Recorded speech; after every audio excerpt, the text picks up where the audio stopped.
नमस्कार, प्रसंगवश में आप सभी का स्वागत है। जैसा कि आपको सबको पता है कि हम लोग रविवार को स्पेशल कुछ अचीव करते हैं, जिसमें कि कोई शख्सियत से मिलाते हैं या कोई समाज सेवी संस्था होती है या कोई राजनेता है। ऐसे बहुतों से हम लोगों ने अभी तक आपको मिलाया है। पिछली बार हम देवों के देव महादेव से मिल के आए थे, महादेव डिग्गी मंदिर में। इस बार हमारे बीच में एक शख्सियत ऐसी है जिनको, जैसा कि एक कहावत होती है, जहाँ चाह वहाँ राह।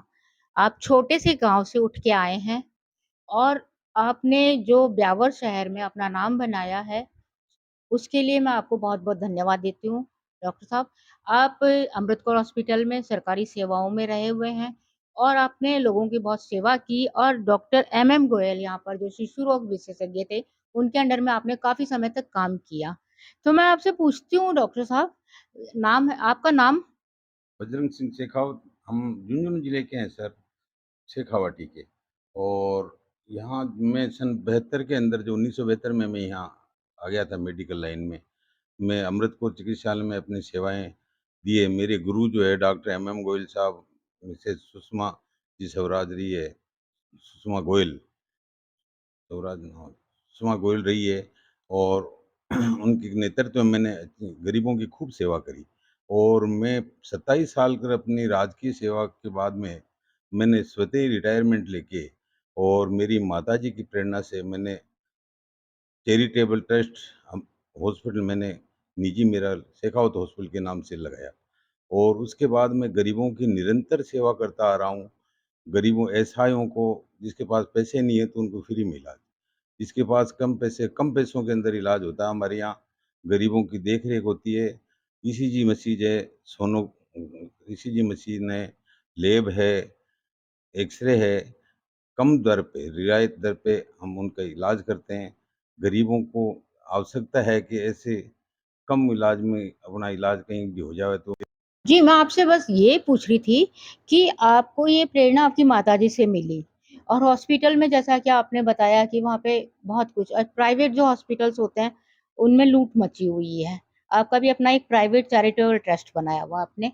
तो सर मुझे बताएँगे कि उसमें आप मतलब जो डॉक्टर की जो फ़ीस होती है प्राइवेट हॉस्पिटल में, उसी फ़ीस के अंदर उससे थोड़ा-सा 19-20 कम ज़्यादा में आप पेशेंट को पूरा सैटिस्फाई करते हैं।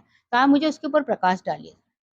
देखिए, प्राइवेट हॉस्पिटल में सेवाएँ देते हैं डॉक्टर सब, अपना-अपना जगह पर सब अच्छे हैं। कोई मतलब इस तरह से लूट-खसोट का तो मैं कह ही नहीं सकता। लेकिन मेरे यहाँ जो भी गरीब आता है, हम उसका सही ढंग से इलाज कराने की चेष्टा करते हैं। मेरे यहाँ 22 साल से डॉक्टर के अरोड़ा साहब कार्यरत हैं। उसके पहले डॉक्टर केसी माथुर साहब, जो डिप्टी कंट्रोलर रहे हैं, उन्होंने मेरे यहाँ 2 साल तक सेवाएँ दी है। और अभी मेरे नर्सिंग स्टाफ, ट्रेंड स्टाफ रहता है। मेरा बेटा को भी मैंने डॉक्टर बनाया है, और वो भी मेरी तरह सेवाएँ दे रहे हैं। और कम से कम पैसों में इलाज हो, ये हमारा ध्येय है। और गरीब की सेवा हो, ये हमारा उद्देश्य है। कम पैसों के अंदर किस तरह से इलाज किया जाए। डॉक्टर की फीस 400-500 रुपये, 300 रुपये, 250 रुपये, 200 रुपये लेते हैं। हम गरीब का इलाज जो है, जुकाम है, खांसी है, बुखार है, छोटे-मोटे आवश्यकता होती है तो बड़े। जी, एक और सवाल था आपसे कि जैसे कि अगर कोई पेशेंट ऐसा है जो आपके कंट्रोल के बाहर हो रहा है, तो उस समय आप क्या करते हैं? हम हमारे यहाँ हमारे शुरू से ये बना हुआ है कि हम किसी मतलब हमारे समझ में आता है उसी पेशेंट का हम इलाज दवाई देने की चेष्टा करते हैं। और हमारे बस की भी नहीं है। जैसे गायनी का केस है, गायनी को रेफर किया जाता है। सर्जिकल का केस है तो सर्जिकल सर्जन को रेफर किया जाता है। मेडिकल फिजिशियन का केस है, हार्ट का है, बीपी का है, तो हम जो है आगे रेफर करते हैं। हमारे यहाँ जो है नॉर्मल सब तरह के इलाज करने की चेष्टा करते हैं। घाव है, पट्टी है, ड्रेसिंग है, इंजेक्शन है, जुकाम है, खांसी है, बुखार है, उल्टी है, दस्त है, डायरिया है, सीबीसी वगैरह हमारे नॉर्मल रेट में जांच करके उसका निदान करते हैं।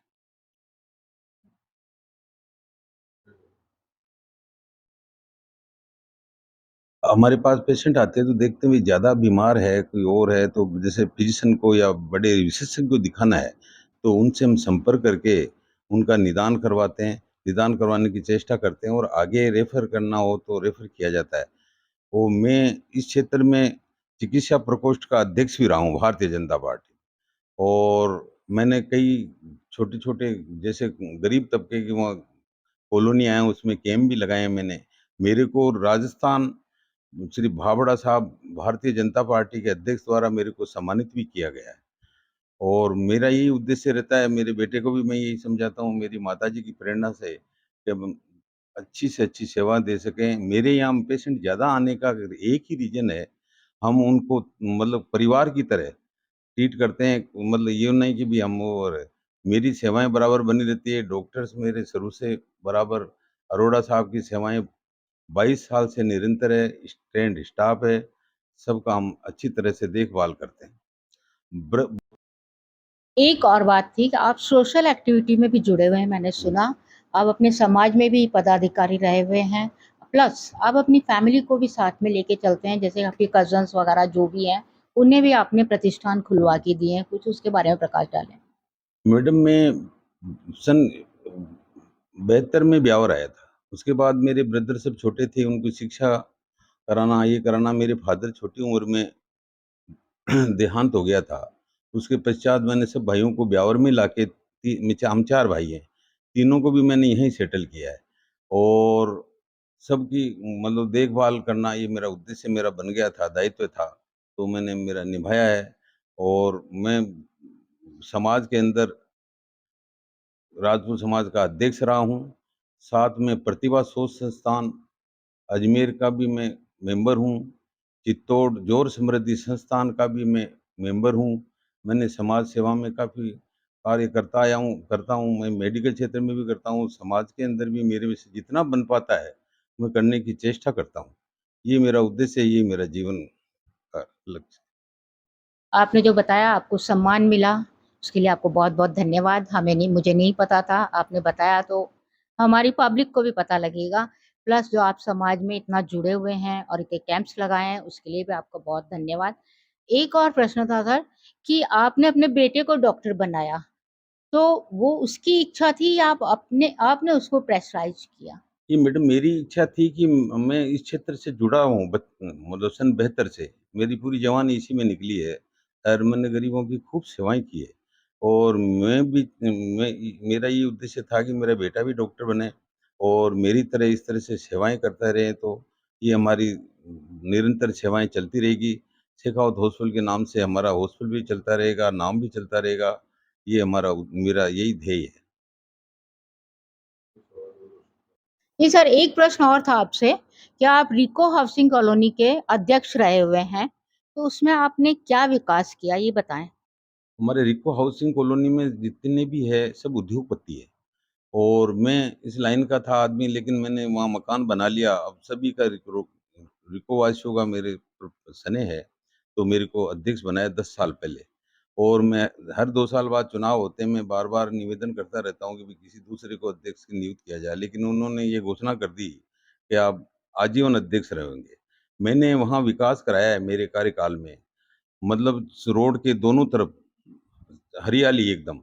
और ब्यावर में जितनी भी कॉलोनियाँ हैं, कहीं भी है, सबसे ज़्यादा ऑक्सीजन लेवल हमारे रिको हाउसिंग के अंदर है और पूरा हरित किया है। खाली पड़े स्थानों पे हमने बाउंड्री वॉल मैंने करवाई रिको से, रोड को चौड़ा करवाया है। और 11 सीसी रोड जो है मेरे कार्यकाल में मैंने बनवाई है। आगे भी मेरा यही ध्येय रहता है। एक बस स्टैंड बनवाया बच्चों का जो कहीं भी नहीं है। एक ये उदाहरण है। पूरे किसी कॉलोनी के अंदर कहीं भी बस स्टॉप बच्चों के लिए, ताकि बरसात है, धूप है, उनके छोड़ने वाले उनके पेरेंट्स आए हैं, वो भी बैठ जाएँ, बच्चे भी बैठ जाएँ और बस भी एक तरफ लग जाए, कोई एक्सीडेंट का चांस न बने। और अब मेरा यही है कि आगे मैं इस तरह से काम करता रहूँ। और जी, आप बधाई के पात्र हैं कि आपने आजीवन अध्यक्षता से आपको मिली है, उसके लिए आपको बहुत-बहुत धन्यवाद। मतलब बधाई आपको मेरी तरफ से और हमारे दर्शकों की तरफ से भी। और जो आपने रिको हाउसिंग को बताया कि इस तरह बनाया, तो मैं चाहूँगी कि ये चीज़ सुन के और कॉलोनी में जो है, वो लोग भी अपनी कॉलोनी को इसी तरह से आगे करें और ग्रीन हरियाली हरित क्रांति जो आज अभी हरियाली की तरफ अपन जा रहे हैं, सरकार के द्वारा हमें बार-बार मिल रहा है, कि एक पेड़ लगाएँ, एक पेड़ लगाएँ। पर जैसा कि आपने बताया कि पूरी रिको को आपने हरा-भरा बनाया हुआ है, तो मैं चाहूँगी कि और कॉलोनाइज़र भी है, वो लोग भी आपकी प्रेरणा से आगे बढ़ें। अच्छा, अब एक और बात पूछनी थी कि आप पब्लिक को क्या कहना चाहेंगे, चाहे सामाजिक क्षेत्र हो, चाहे चिकित्सा क्षेत्र हो? मेरा सभी से मैं ब्यावर वासियों से ये मेरा निवेदन है कि भाई ज़्यादा से ज़्यादा समाज सेवा में अपना जीवन व्यतीत करें। रिटायरमेंट हमारे साथी काफ़ी है, तो वो भी मतलब जो रिटायरमेंट में बैठते हैं, मीटिंगें-वूटिंगें करते हैं, उनका उद्देश्य भी है किसी गरीब का असहाय हो, तो उनकी सेवाएँ करना। और मेरा भी यही ध्येय है, सभी से ये निवेदन है कि भई जितना समाज में अपना योगदान हो सकता है उतना करना चाहिए। यही जीवन का उद्देश्य है, ये सबसे। जी, धन्यवाद आपका बहुत-बहुत। आज आप हमारे शो पे आए और हमें प्रकाश डाला, हमें अपनी जानकारी दी। मैं चाहूँगी कि और जो आप ये देख रहे हैं, वो लोग भी इस चीज़ से कुछ प्रेरणा लें। सबसे अच्छा लगा मुझे आपका सामाजिक और जो आप मतलब गरीब जनता के लिए जो चैरिटी हॉस्पिटल चला रहे हैं, वो बहुत अच्छी बात है आपकी। और साथ में हरित क्रांति जो आप लाए हैं आपकी कॉलोनी में, मैं चाहती हूँ सब ब्यावरवासी, ब्यावर छोड़, जहाँ भी जो देख रहे हैं, वो लोग इस चीज़ को फ़ॉलो करें। धन्यवाद आपका बहुत-बहुत। आज के प्रसंग बस को हम यहीं विराम देते हैं। कल फिर नए प्रसंग के साथ आएँगे और अगले रविवार को हम चाहें तो बहुत अच्छी जगह पहुँचेंगे और वहाँ और नया कुछ मिलेगा आपको सुनने के लिए। धन्यवाद।